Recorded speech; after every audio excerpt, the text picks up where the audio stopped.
Hello, everyone, and welcome back. My name is Luke Dhume, and this is the second episode of the Luke Dhume Show. The reason I am doing this show is because I am running for the United States House of Representatives in the year 2030. And if you want more information on that, check out my first video. Let's get into it. So, how the show is going to work for the time being is that for the first portion, I'm going to cover a topic in the government, a major topic. And for the other portion of the show, pretty much the second half, I'm going to go over some major news headlines of that week.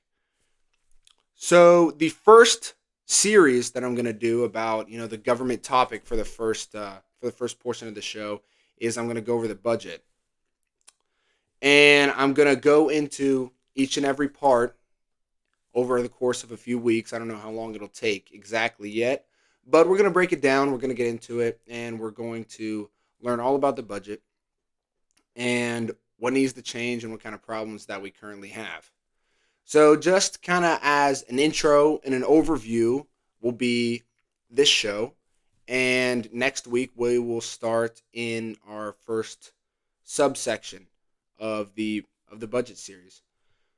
So, as a breakdown and an intro to the budget series, according to an article by the American Action Forum, which cited the United States Treasury in fiscal year 2025, the federal government spent $7.01 trillion dollars and collected $5.23 trillion dollars in revenue, resulting in a deficit of $1.78 trillion.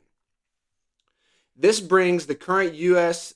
debt total to $37.64 trillion dollars with an average interest rate of 3.36%. The top expenditures were Social Security with a $1.6 trillion dollars, Medicare with $997 billion dollars, net interest on the debt with $970 billion dollars, and national defense with $917 billion dollars. The top earnings came from individual income taxes with $2.7 trillion dollars, payroll taxes with $1.7 trillion dollars, corporate income taxes with $452 billion dollars, and custom duties with $195 billion dollars. Compared to fiscal year 2024, the total deficit did drop by $41 billion dollars in fiscal year 2025. So basically, what I just read to you was that we have a huge debt.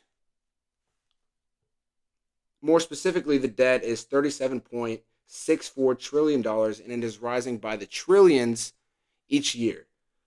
For example, in fiscal year 2025, like I read, the deficit was $1.78 trillion dollars, which means that the federal government spent $1.78 trillion more dollars than it brought in. Okay? And the the debt is rising, like I said, by the trillions year in and year out. And the last time that there was a balanced budget in the federal government was over 20 years ago. This is a major problem, and there really hasn't been a lot of action taken by the federal government to have a balanced budget or to even bring down the debt in a really, really long time. A few years ago, this used to be a major issue, but it's really less so now. One thing that I want to point out is that the interest on the debt was $970 billion dollars, and it is the third highest expenditure in the United States in fiscal year 2025. That's almost $1 trillion just interest on the debt. So when the United States has a deficit,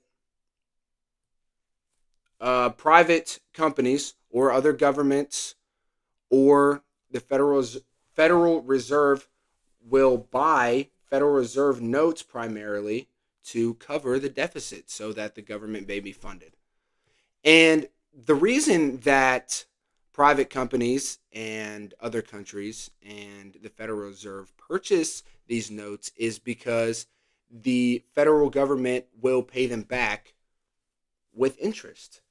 And so we haven't paid off any debt in a really, really long time. Okay, that's why it's up to $37.64 trillion.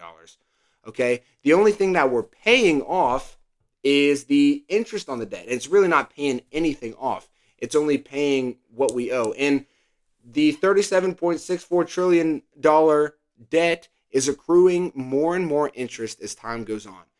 And that interest that we need to pay each year is only going to keep rising. So, we are headed towards major financial catastrophe in the United States, put simply. And this is a major problem, not really for people in government right now, especially the older generation, but it is more a problem for the younger generations, like, you know, 50, 40, 30, 20, and even the people that are younger right now. Year olds, I mean. Because, in 20, 30, 40 years, when people stop buying Federal Reserve notes to fund the government, when people stop purchasing that because the United States can't pay it, when the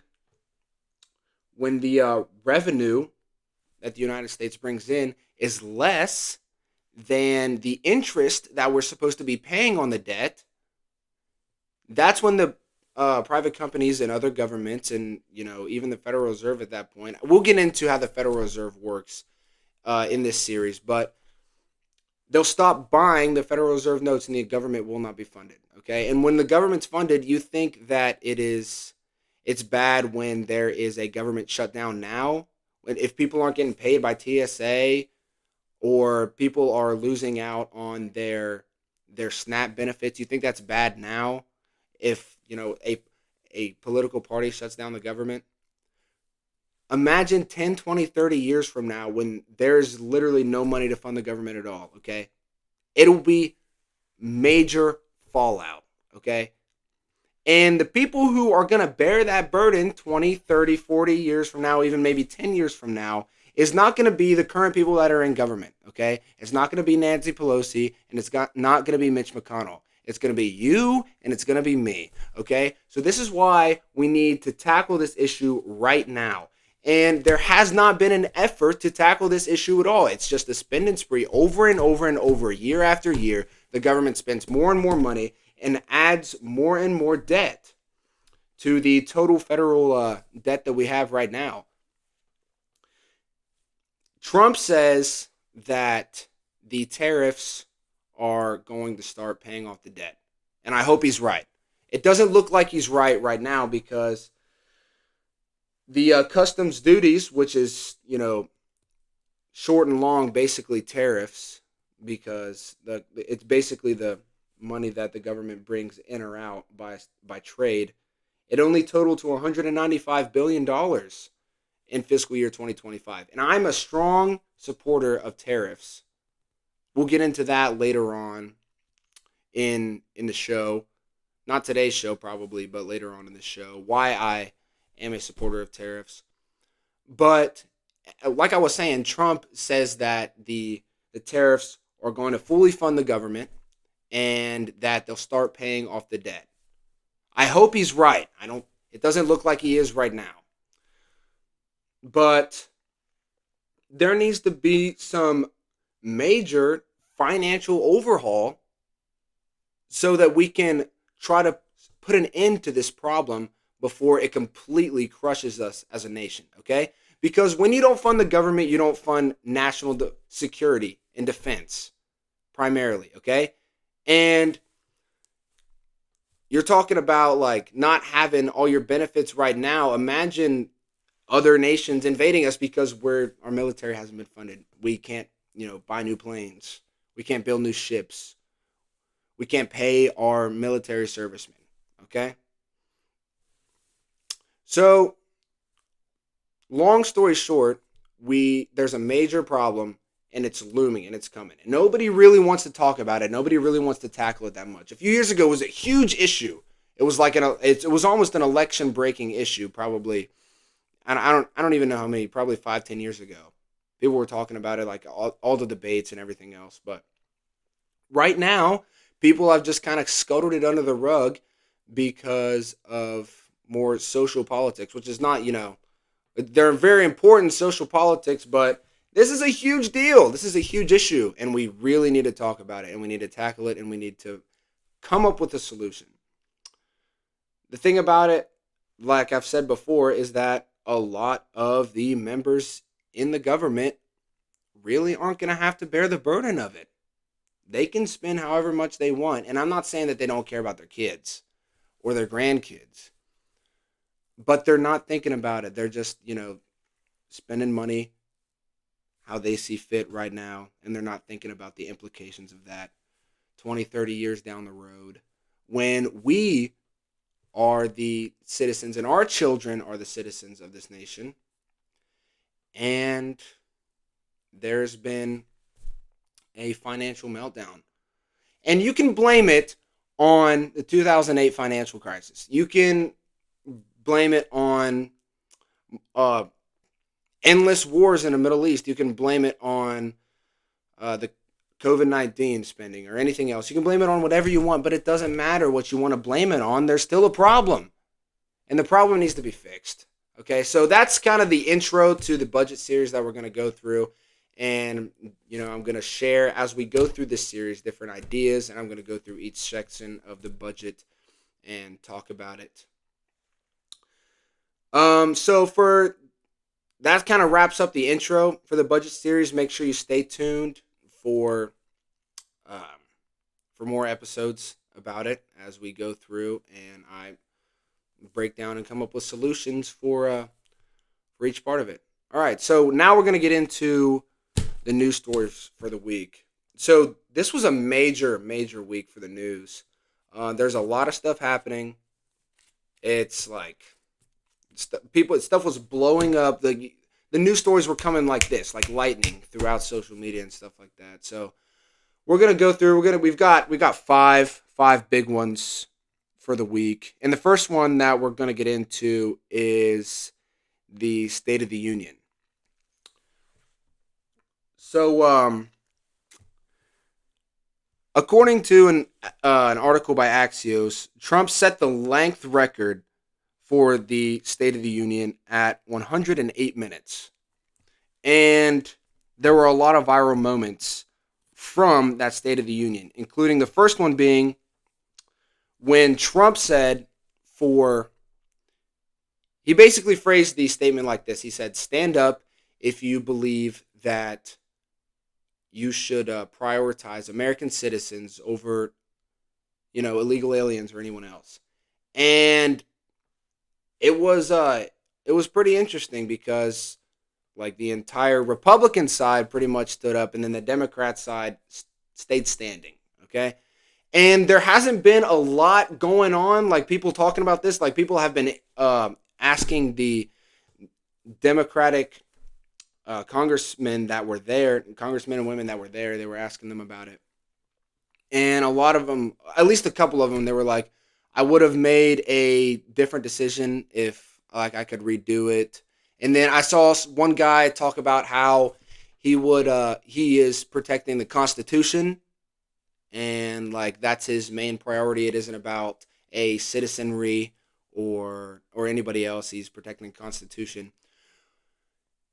It's very telling, to say the least. It was a Trump gotcha moment, a classic Trump gotcha moment, but it was pretty crazy. It was pretty crazy if you think about it. Like he basically asked if you care about the citizens more than anybody else, and they answered, or I guess didn't answer by standing or sitting, which. That's like you can take from that what you want, but it says a lot, I'd say. The next super viral moment that I saw was Congresswoman Ilhan Omar was shouting at the president from the seat, which kind of reminds me of what Marjorie Taylor Greene did last year, or not last year, the year before last, at Biden's not inaugural address, his State of the Union. Yeah, but like that was just the moment that went viral because he was talking about, and he was just kept calling him. He was like, "You guys are despicable," and his stuff like that. It was pretty funny, but a lot of there's people they're saying yes or no about whether they liked it or not. Whether they like the combativeness of the speech, and yeah, that's like that's just another viral moment from the speech, and there was a 60 excuse me, there was a CNN poll that went out for everyone who watched it, and 64% said that the speech was a net positive. That was across Democrats and Republican viewers. And people really loved the patriotism. Like, he honored a lot of veterans. He honored a lot of people that had been like going through problems and stuff like that. And he talked about he he highlighted the United States gold medalist hockey team that had just won the gold medal, and he talked about them for a minute. And he just talked about the United States. A lot of people were, him expecting him to get more into like Iran, but he didn't really get into that. He just talked about the current situation. He didn't talk. Some people were saying he was going to declare war. That did not happen. But yeah, it was a very patriotic speech. It was a classic Trump speech. It really got the people going again, I feel like. And he talked about a lot of issues that he's going through, and let's hope that he follows through on a lot of the policies that he was talking about.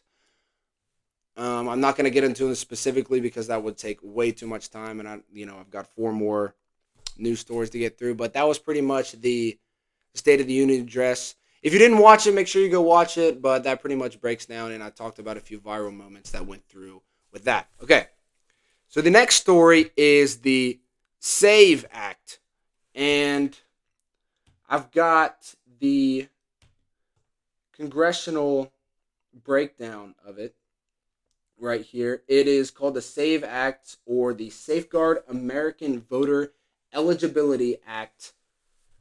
And it says that this is from congress.gov.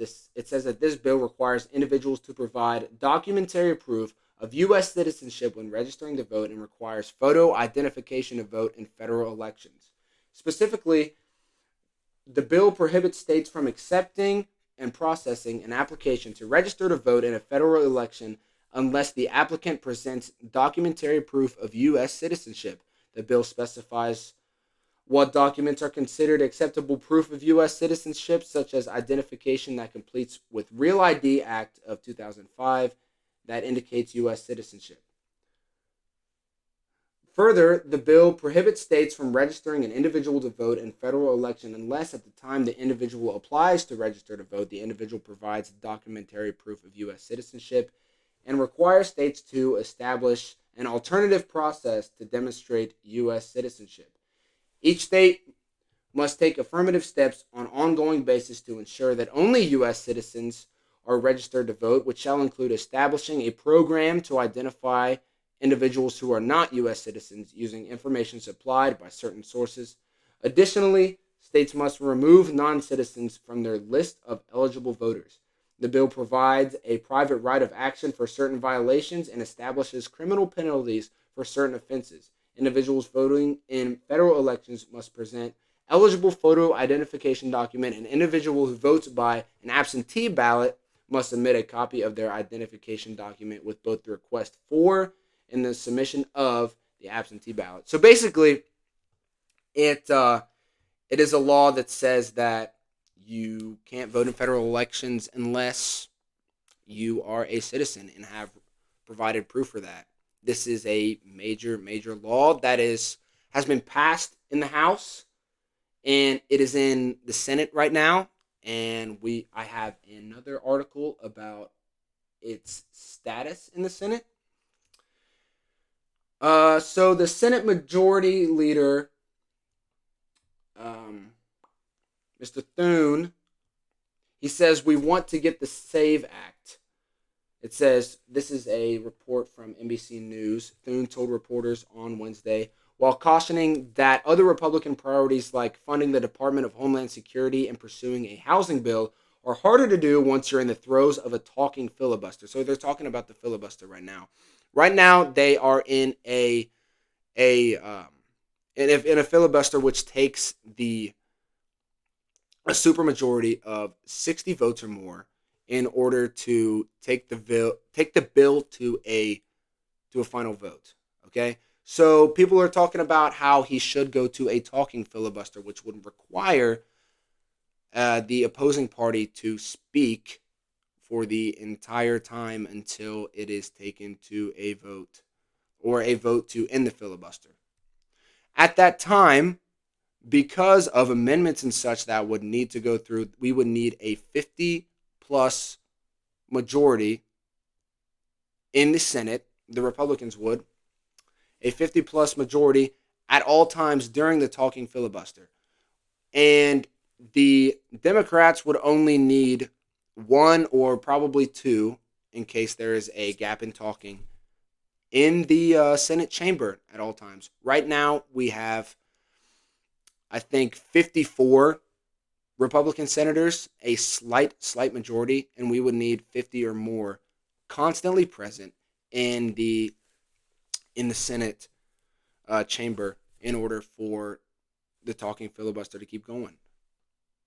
And so the Democrats would be limited to speaking twice, and they would not have a limit. So they could pretty much talk indefinitely at that point, since there only needs to be two in the chamber. The rest can go home and sleep, come back, talk. A different one talks over and over. At the same time, there has to be 50 or more Republicans in the chamber at all times.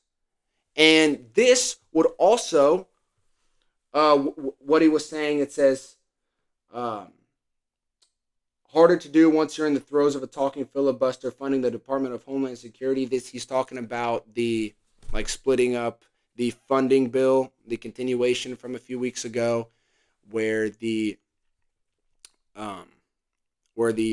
Senate Democrats were trying to get a revision on the ICE procedures and stuff like that when it comes to having masks over the face and having cameras and stuff like that.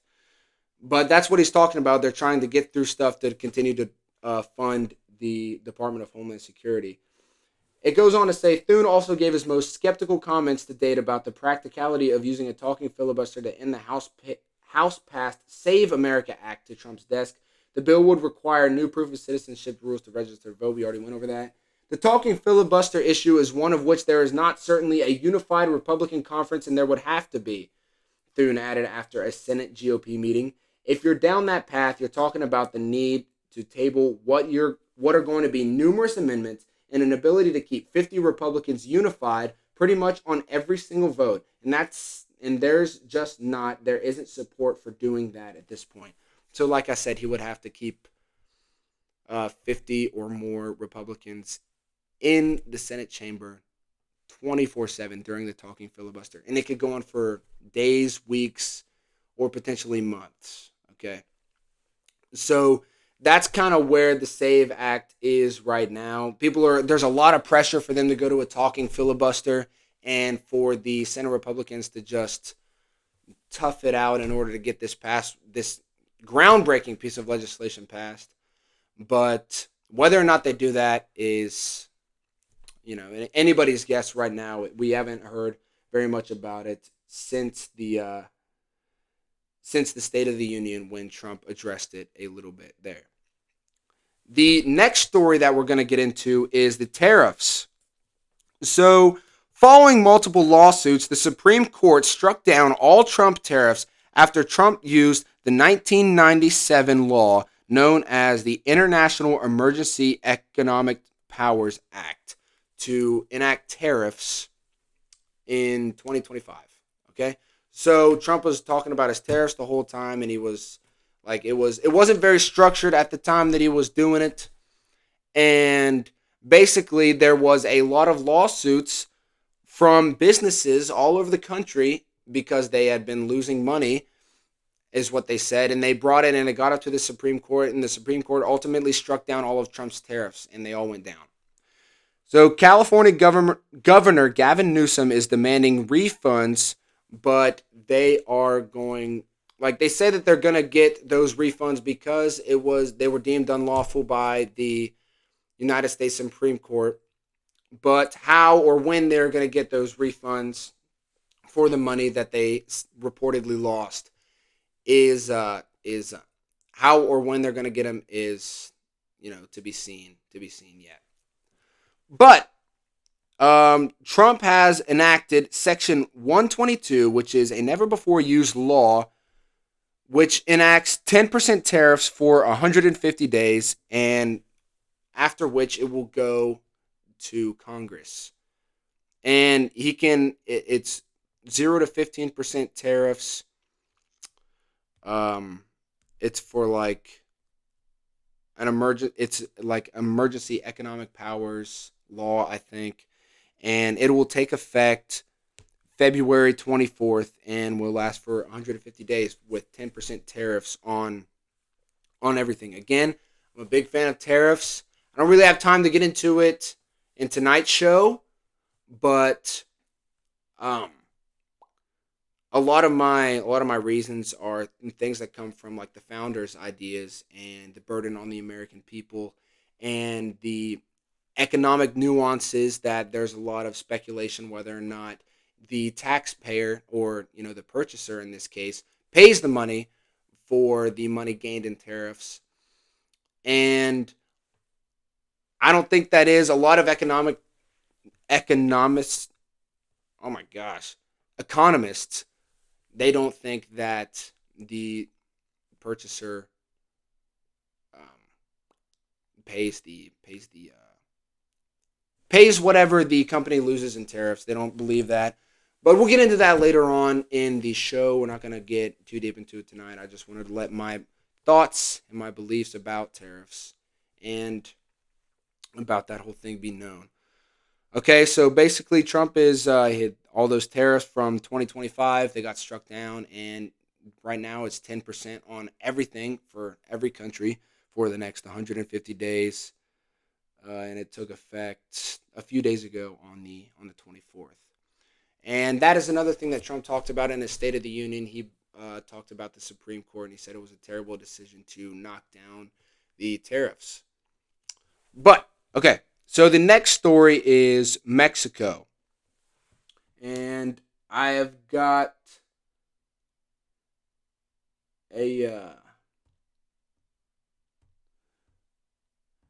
story right here by CBS, and I can just read it to you real quick. It says that violent clashes erupted in parts of western Mexico on Sunday amid a military operation that led to the death of Jalisco New Generation cartel leader, triggering widespread security concerns throughout the region. Authorities say Monday, that 25 members of the National Guard were killed in Jalisco in 6 separate attacks. Mexican security forces killed Nemiso Ruben Oseguera Cervantes, also known as El Mencho, during an operation in the western state of Jalisco, Mexico's Ministry of Defense said. It said it would be flown. It said he was wounded during the raid in the town of Tapalpa and died while being flown to Mexico City. The state of Jalisco is the base of the cartel known for trafficking huge quantities of fentanyl and other drugs into the United States. The U.S. Deputy Secretary of State Christopher Landau also confirmed the cartel leader's death, described him as one of the bloodiest and most ruthless drug kingpins. This is a great development for Mexico, the U.S., Latin America, and the world. The good guys are stronger than the bad guys, Landau said on X. While House Press Secretary Caroline Leavitt says that the United States provided intelligence for the operation. A U.S. defense official told CBS News that the U.S. military played a role in the operation via the Joint Interagency Task Force Counter Cartel, which regularly works with the Mexican military through the U.S. Northern Command. The official emphasized that this was a Mexican military operation, so the success is there. So basically, they killed their major drug kingpin in Mexico. He was the leader of the cartel, and now they're the cartel that is, the officials that are left are pretty much just burning down a lot of the cities in Mexico. Cities all over Mexico, they're being terrorized and lit on fire, and United States citizens are being told to stay undercover. And this is a very dangerous, very volatile situation right now going on in Mexico. So make sure we're praying for them. And it's a great thing that this guy was murked. And like it's a major problem that they have so much power, and that they're able to just like go around and terrorize in organized gangs and organized crime and organized terrorism all over the country of Mexico. The cartels are a terrible organization, and they need to be dealt with. So, yeah, make sure we're praying for Mexico and all the Mexican citizens and all of the American citizens and the citizens of other nations around the world that are in Mexico right now. It's very dangerous, and a lot of people could die or be kidnapped, or a lot of other problems and stuff like that. So make sure we're praying for them, and we will make sure you keep an eye on that situation and the updates. So the fifth and final story that we're going to get into is the Iranian escalation. And it looks right now that war with Iran is all but imminent for the United States. And that's for a number of reasons. The first thing that I'm going to talk about is a story by the Time. There was a third round of talks held in Geneva, Switzerland, between United States officials and Iranian officials on Thursday. And from what we know, not much happened during these talks. Trump said that the Iranian regime can never have a bomb during the State of the Union, and that has been the United States position for a long time. And the Iranian position, their red line, is their enrichment of uranium. That doesn't mean their creation of a bomb. That means them pretty much digging for and enriching their uranium. So the problem about it is that from the super enriched uranium, they are able to work on constructing a bomb. But Iran said that is not their goal. Of course, they said that is not their goal. And yeah, so what I want to point out is that the United States was in a nuclear deal with Iran a few years ago, but Trump pulled out because he wanted it to be more permanent, because it only lasted 10 years. And from then, we haven't really had a lot of developments about, Iranian nuclear development since then. The last time that the United States was negotiating with Iran, they dropped the bunker buster bombs and destroyed their centrifuges last summer. So this is an article from Time. On Friday, United States President Donald Trump agreed additional talks would take place, but reiterated his restlessness over the absence of a deal.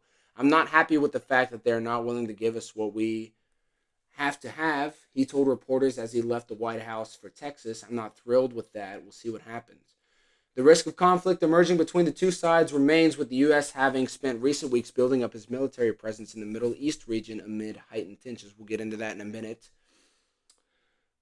Uh, so they interviewed the Iranian Foreign Minister Abbas Araghchi, and he said that this round of talks was the most intense so far, but he did say that further progress has been made in our diplomatic engagement with the United States.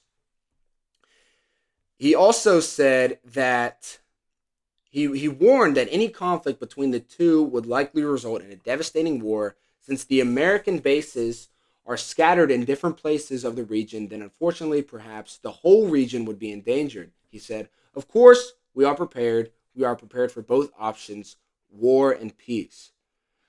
Donald Trump said in the State of the Union that he wants peace, I actually no, I think it might have been in a press interview on the White House lawn. It was one of the two. He said that he wants peace. He'd rather have peace, but sometimes that doesn't work, and you need to have war. And that really looks like what we're going to be getting, looking at the military buildup. This is a article from the AP News, and it says that aircraft carriers, USS Abraham Lincoln, and 3 guided missile destroyers have been in the Arabian Sea since the end of January after being redirected from the South China Sea. The strike group, which brought roughly 5,700 additional service members to the region, bolstered the smaller force of a few destroyers and 3 littoral combat ships already in the region. 2 weeks later, Trump ordered the world's largest aircraft carrier, the USS Gerald R. Ford, along with 3 destroyers and more than 5,000 additional service members to head there. This will bring the Navy's presence in the region up to at least 16 ships, and it will dwarf the 11-ship fleet that was, until the Ford's departure, stationed in the Caribbean Sea.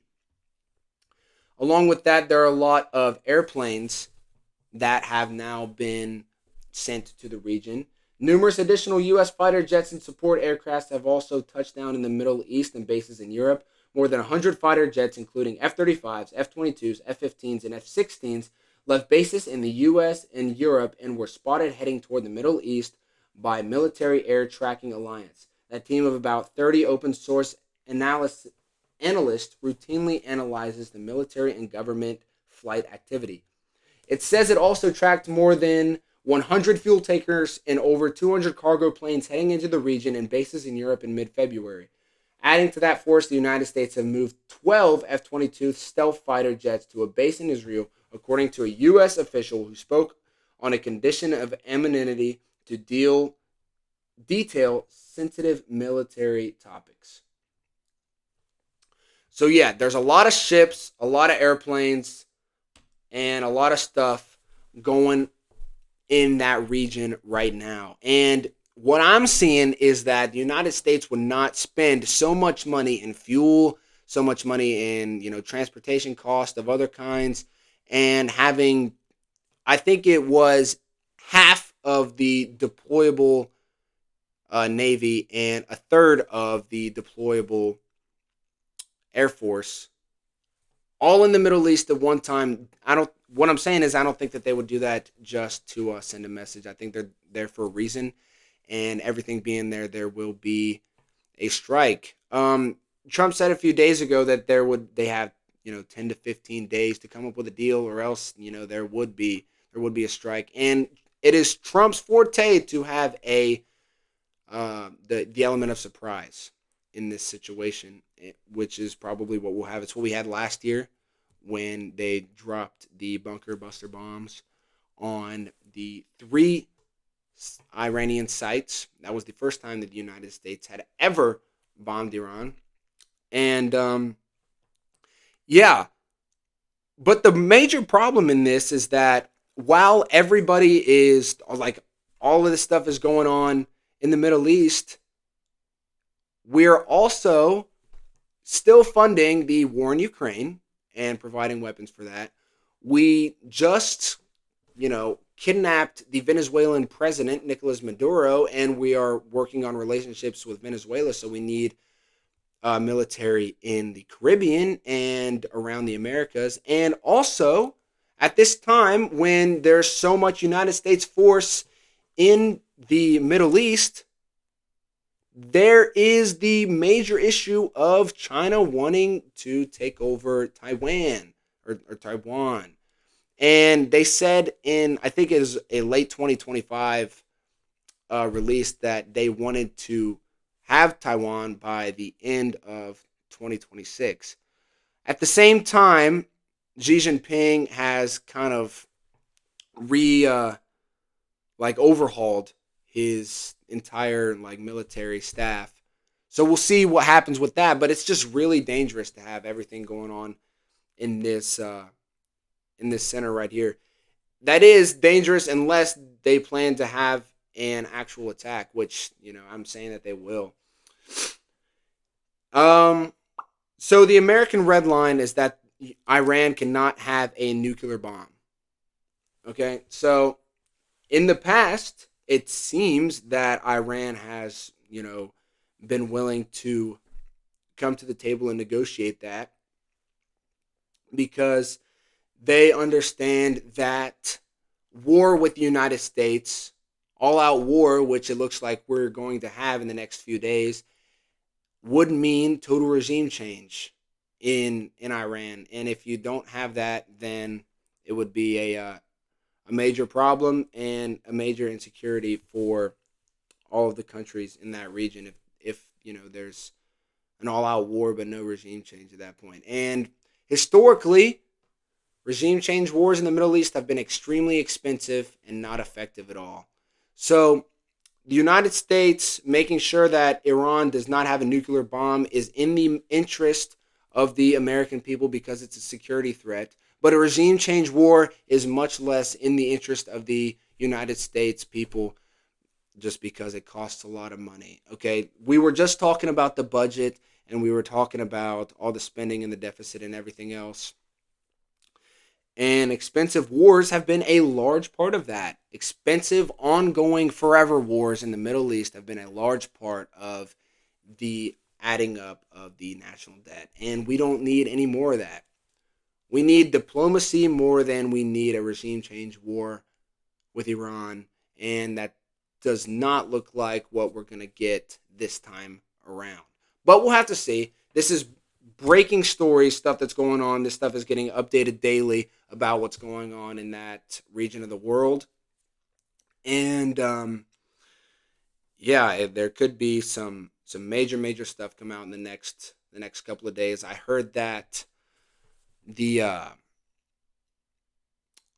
that multiple countries have told their citizens to evacuate from Iran, and that includes like China, I think, the UK, which I saw the story. They were talking about it on Twitter or X, but I didn't see any major articles about that just because it probably takes longer to make an article. But there is a lot of military buildup, and I don't think that it is just for show. I don't think it's just for posturing. I think if they're there, they're spending all the money to be there.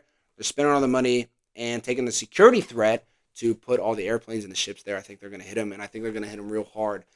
And the buildup that we have right now, it looks like they are prepared for a drawn-out aerial conflict instead of a more boots-on-the-ground type of war. We'll have to see what happens. Only time will tell. It's going to be expensive regardless, and we were just talking about the budget, so that's really not the best thing in the world. But yeah, that is pretty much all that I have to report on those topics. That was, that'll be pretty much all I have for episode 2, except for, I gotta give glory to the Almighty, to Jesus Christ. If you haven't looked into it, if you haven't given your life to Jesus Christ, I would really suggest that you look into that, you do your investigation, and that you consider it, because we're going through like a lot of volatile times in the United States and around the world. And there's really only one thing that you can put your hope in, and that's the higher power. And the way, the truth, and the life is Jesus Christ. And so yeah, look into that. Look into that stuff. It's super, super important. It's more important than anything that I'm talking about here. Um, but yeah, that's pretty much all that I have for you today.